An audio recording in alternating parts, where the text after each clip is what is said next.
नमस्कार किसान भाइयों।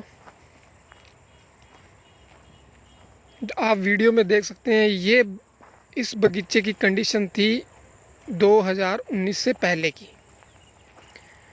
और इस बगीचे के अंदर पिछले 1.5 साल से ऑर्गेनिक ट्राई किया था। करीब करीब अभी चल रहा है सितंबर 2020 और ये स्टार्ट हुआ था मार्च 2019 के अंदर। और पहले के जो कंडीशन थी आप वीडियो के अंदर देख सकते हैं। जो इस किन्नू के बगीचे की जो कंडीशन थी वो ये थी। नॉर्मल पहले इसके अंदर नॉर्मल केमिकल फार्मिंग होती थी, यही खादें वगैरह वही बाहर से ला के केमिकल डाले इसमें, तो कंडीशन ख़राब हुई। उसके बाद ऑर्गेनिक स्टार्ट की। ऑर्गेनिक के अंदर क्या किया, अब ये आप अगर वीडियो जो देख रहे हैं अब सामने, ये अब कंडीशन है बाग की, तो दोनों में आप डिफरेंस देख सकते हैं। इतना डिफरेंस सिर्फ 7-8 महीनों के अंदर आया है। ये 7 महीनों के अंदर इतना अच्छा रिज़ल्ट मुझे नहीं लगता ये केमिकल दे सकता है। ये बिल्कुल ऑर्गेनिक फार्मिंग की वजह से हुआ है। तो ऐसा इस बगीचे के अंदर क्या हुआ, चलो हम थोड़ा पूरा आपको डिटेल से बताते हैं ताकि आप भी इसका इस्तेमाल अच्छे से कर सकें। सबसे पहला काम हुआ जब इस बगीचे का फ्रूट टूट गया। टूटने के बाद इसके अंदर बगीचे की अच्छी तरीके से निराई गुड़ाई करके प्रत्येक पौधे के अंदर 20 किलो, कम से कम 20 किलो आपको तैयार की हुई गोबर की खाद। तैयार की हुई गोबर की खाद मैं इसलिए बोल रहा हूँ क्योंकि जो कच्ची खाद हमारी होती है, जो घरों में हम डायरेक्ट गोबर जो रूढ़ी जो ऊपर डाल देते हैं, उसके अंदर फंगस होती है और वो गलने सड़ने में बहुत ज़्यादा टाइम लेती है अपने आप। तो आपको डायरेक्ट वहाँ से डाल के सीधा बगीचे में नहीं डालना, नहीं तो आपके बगीचे के अंदर वो फ़ायदा करने के बजाय वो नुकसान करेगी। अब रूढ़ी की खाद को आप कैसे तैयार कर सकते हैं वो मैं आपको बता देता हूँ पूरे डिटेल में। आपको क्या करना है वो डिपेंड करेगा आपका बगीचा कितने एकड़ में है। आप प्रति 20 किलो पर प्लांट में देना है। आप अपने पौधे गिन लीजिए, खुला आप ज़मीन में भी दे सकते हैं, कोई प्रॉब्लम नहीं है, बढ़िया है। और आप बगीचे गिन लीजिए, उसके हिसाब से आप अंदाज़न तैयार कर लेना। ये पौधे की आप काउंटिंग कर लेना, उसके हिसाब से आपको गोबर की खाद को तैयार करना है। तो आप एक जगह इकट्ठा कर लीजिए गोबर को, और एक कंटेनर के अंदर आप एक साइड में 2000 लीटर 5000 लीटर जिस हिसाब से जितने ज़मीन आपके पास है, जितना बगीचा आपके पास है, उसके हिसाब से आप वेस्ट डिकम्पोज़र और गौ माता अर्क, ये 2 चीज़ आपको एक पर्टिकुलर एक टंकी के अंदर आपको तैयार करना है। तैयार करके वेस्ट डिकम्पोज़र को आपके पास स्प्रे करने वाली टंकी होगी, उस टंकी के अंदर आपको पानी पूरा फिल कर लेना है। करीब करीब आप 500 लीटर उसको खाली छोड़ देना। यानी मान के चलते आपके पास अगर 2000 लीटर की पानी की जो स्प्रे टैंक है वो आपने 1500 लीटर पानी का भर लिया, 500 लीटर आप उसके अंदर वेस्ट डिकम्पोज़र डालोगे। वेस्ट डिकम्पोज़र डालोगे प्लस एक साइड में आप किसी 200 लीटर ड्रम के अंदर गौ माता के अर्क से तैयार कर लेना। उसके अंदर आप क्या करोगे, 200-250 लीटर ड्रम जो है उसको अच्छी तरीके से आप पानी से भर लोगे और उसके अंदर 5 लीटर गौ माता का अर्क डालोगे, देसी गौ माता का अर्क। फिर उसके अंदर आप 100 लीटर प्रति किलो आपको उसके अंदर गुड़ डालना है। गुड़ डालने के बाद उसकी अच्छी तरह से आप मिला लेना है। सुबह शाम जब भी आपको टाइम लगे उसको लकड़ी की सहायता से, किसी स्टिक की सहायता से आपको उसको अच्छी तरीके से हिलाना है। तो ये करीब 2 या 3 दिन के अंदर ये अच्छी तरीके से तैयार हो जाता है। फिर आप 500 लीटर जो वेस्ट डिकम्पोज़र है उसको आप उस 2000 लीटर स्प्रे की टैंक में डाल दोगे। फिर जो रूढ़ी आपने इकट्ठी की है उस रूढ़ी को अच्छी तरीके से भिगो दोगे। आप इससे आप स्प्रे की जो गन होती है उसको चलाकर अच्छी तरीके से उसको भिगो दोगे।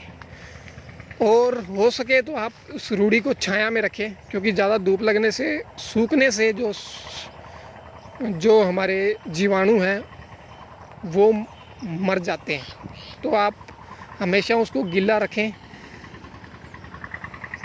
अच्छी तरीके से छिड़कावा वो करना है। प्लस एक चीज़ और मैं थोड़ा भूल गया, आपको 2 से 5 किलो आपको जो आपकी 2 या 3,000 5,000 लीटर की जो टंकी है उसके अंदर आप 2 से 5 किलो आप सरसों की जो खल या फिर सरसों के जो बीज होते हैं उसको अच्छी तरीके से पीस कर आप इसके अंदर डाल के कुछ हफ्ते 10 दिन के लिए छोड़ दोगे। उसके बाद आपको इस स्प्रे की टैंक में डाल के अच्छी तरीके से रूढ़ी को भिगोना है। तो ये आपकी 20 से 21 दिन के अंदर रूढ़ी की खाद तैयार हो जाएगी। तो फिर इसके अंदर हमने पूरे बगीचे के अंदर 20-20 किलो पर प्लांट हमने रूढ़ी की खाद दी। उसके बाद क्या काम हुआ, उसके बाद फल टूट गया। फल टूटने के बाद इसकी कटाई होती है, जो गुल्ले वगैरह जो एक्स्ट्रा टाहनियाँ निकली होती है, जो कटर जो आते हैं यहाँ आसपास हमारे कटर हैं, वो अच्छी तरीके से इनकी कटाई करते हैं। जब पूरे बगीचे की इसकी अच्छी कटाई हो जाती है, कटाई होने के बाद बोर्डो मिक्सचर की इसके अंदर स्प्रे की जाती है। बोर्डो मिक्सचर हमने जो स्प्रे इसके अंदर की थी वो 12 किलो सफ़ेद चूना, यानी जिसको कली भी बोलते हैं, और 8 किलो नीला थोता, इन दोनों का मिक्सचर आपको अच्छी तरीके से तैयार करके इसको आपको इसके ऊपर स्प्रे करनी होती है। वो एक बहुत ही अच्छा फंगीसाइड है, क्योंकि जब कटाई हो जाती है तो कटाई होने के बाद पौधों को फंगस लगने का खतरा रहता है, तो वो फंगीसाइड के तौर के ऊपर आपको वो एक स्प्रे करनी है। ऊपर उस वीडियो का लिंक आ रहा है, आप उसके ऊपर क्लिक करके मैंने उसके ऊपर पूरा वीडियो बनाया हुआ है कि बोर्डो मिक्सचर की एक अच्छे फंगीसाइड आप कैसे तैयार करके कैसे इसका यूज़ करना है। तो ऊपर आई बटन के ऊपर आप क्लिक करके वो पूरा वीडियो देख सकते हैं। 2 काम हो गए।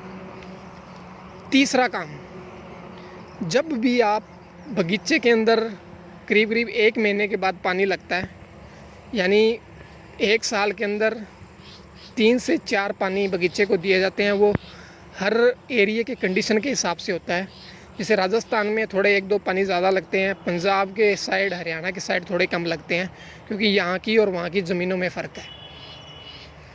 तो जब भी आप बगीचे को पानी लगाओगे तो उस बगीचे में पानी के साथ में आपको 500 से 1000 लीटर प्रति एकड़ के हिसाब से आपको वेस्ट डिकम्पोज़र उस पानी के साथ चलाना है।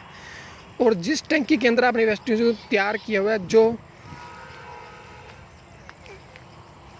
जिस टंकी के अंदर आपने वेस्ट डिकम्पोज़र तैयार किया हुआ है, उस टंकी के अंदर आपने 5 से 10% दालों से जो बनाया हुआ सूक्ष्म पोषक तत्व है उसका वीडियो भी मैंने बना रखा है। प्लेलिस्ट तैयार है बागवानी की, उसके अंदर आपको जाके देखना है। उसके अंदर आपको पूरा वीडियो मिल जाएगा भी आप किस तरीके से आप जैविक सूक्ष्म पोषक तत्व बना सकते हैं।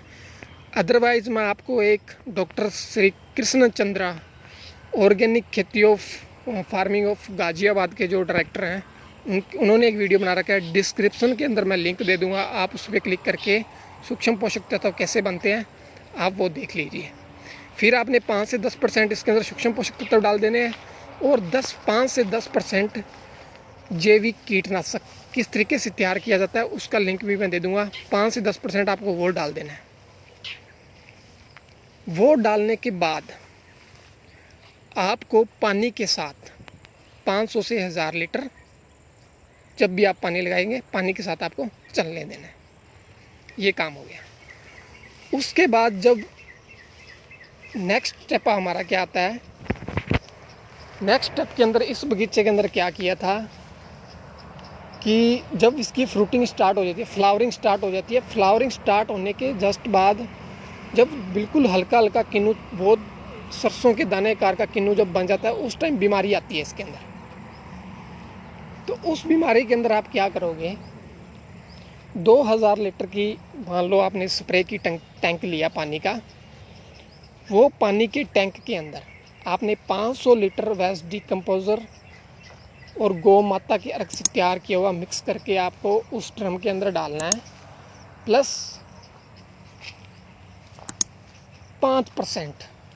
5% आपको सूक्ष्म पोषक तत्व अच्छी तरीके से छान के उसके अंदर डालना है, और 5% जैविक कीटनाशक,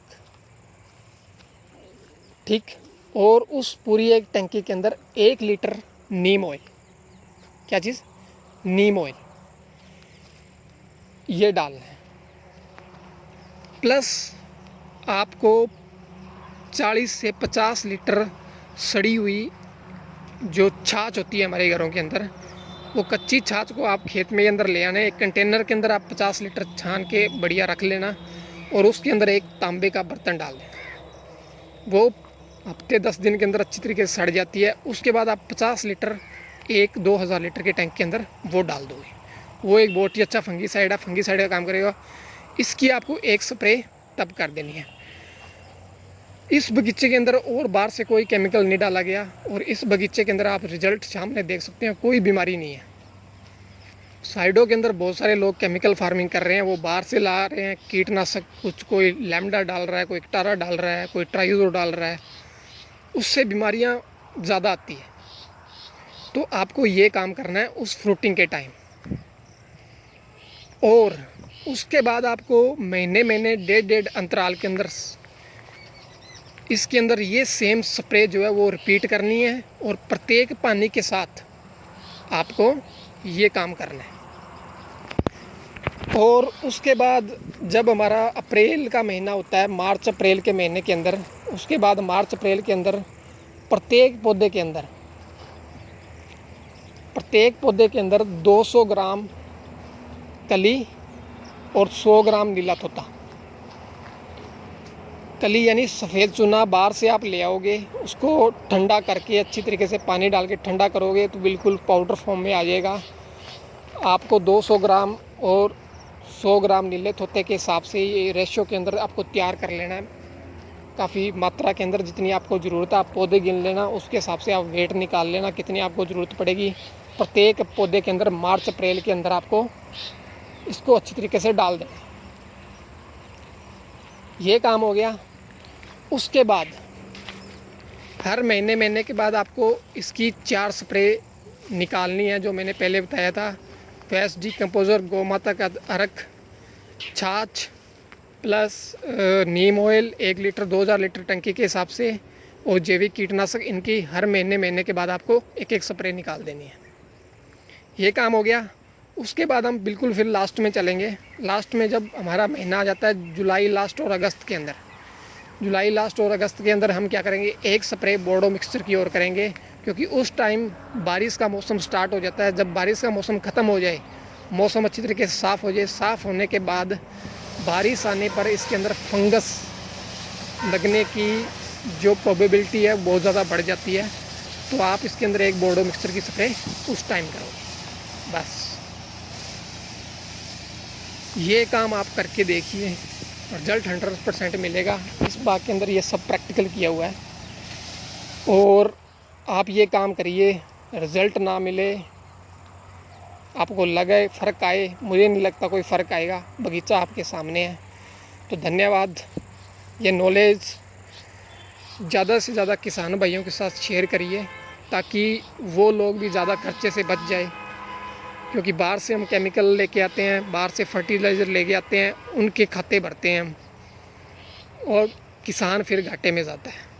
तो ज़्यादा से ज़्यादा किसान भाइयों को शेयर करिए। वीडियो पसंद आई है तो लाइक कर लीजिए, इस चैनल को सब्सक्राइब कर लीजिए। जो काम प्रैक्टिकल होगा वो बात आपको इस चैनल के ऊपर बताई जाएगी, और कोई देखा दिखावा नहीं है, अभी कहीं से सुन लिया, खुद ने प्रैक्टिकल किया नहीं और आपको बता दिया, ऐसा बिल्कुल कुछ ही नहीं होगा। जो जेन्युइन बात होगी, रियल बात होगी, वो बात इस चैनल के ऊपर बताई जाएगी। धन्यवाद।